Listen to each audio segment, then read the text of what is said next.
ಯಾವ ಸಾಧನೆ ಶೂನ್ಯ ಇದೆ? ಅನ್ನಭಾಗ್ಯ 5 ಕೆ ಜಿ ನಾವು ಕೊಟ್ಟಿದ್ದಕ್ಕೆ ತಾನೇ ಇವರು 10 ಕೆ ಜಿ ಅಂತ ಅನೌನ್ಸ್ ಮಾಡಿರೋದು.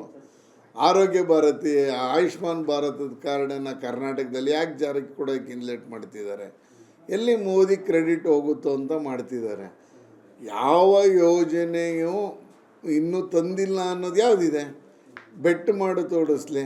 ಇಂಥ ಯೋಜನೆಯನ್ನು ನರೇಂದ್ರ ಮೋದಿ ಅನೌನ್ಸ್ ಮಾಡಿದ್ರು, ಈ ಯೋಜನೆ ಮಾಡಿಲ್ಲ ಜಾರಿಗೆ ಅನ್ನೋದನ್ನು ಬೆಟ್ ಮಾಡಿ ತೋರಿಸ್ಲಿ. ಪ್ರಣಾಳಿಕೆಗಳನ್ನೇ ಬಿಟ್ಟಿದ್ದೀವಿ, ಸಾಧನೆಗಳನ್ನ ನಾವು ಪತ್ರಿಕೆಯಲ್ಲಿ ಹಾಕಿದ್ದೀವಿ, ಏನೇನು ಮಾಡಿದ್ದೀವಿ ಅಂತ ಹಾಕಿದ್ದೀವಿ.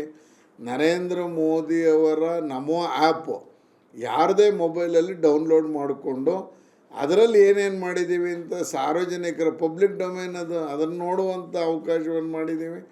ಯಾವುದಾದ್ರೂ ಸುಳ್ಳು ಅನ್ನೋದು ಒಂದು ಹೇಳಿದರೆ ಅಥವಾ ಇವರು ಹೇಳಿದ್ದಾರೆ ಇದು ಮಾಡಿಲ್ಲ ಅನ್ನೋದಿದ್ದರೆ ನಿಖರವಾಗಿ ಇಂಥದ್ದನ್ನು ಮೋದಿ ಹೇಳಿದರೂ ಮಾಡಲಿಲ್ಲ. ಈಗ 2 ಕೋಟಿ ಉದ್ಯೋಗ ಅಂತ ಶುರು ಮಾಡಿದರು. ಈಗ ರಸ್ತೆ ಅಭಿವೃದ್ಧಿ ಮಾಡಿದ್ರೆ ಉದ್ಯೋಗ ಸಿಗಲ್ವಾ?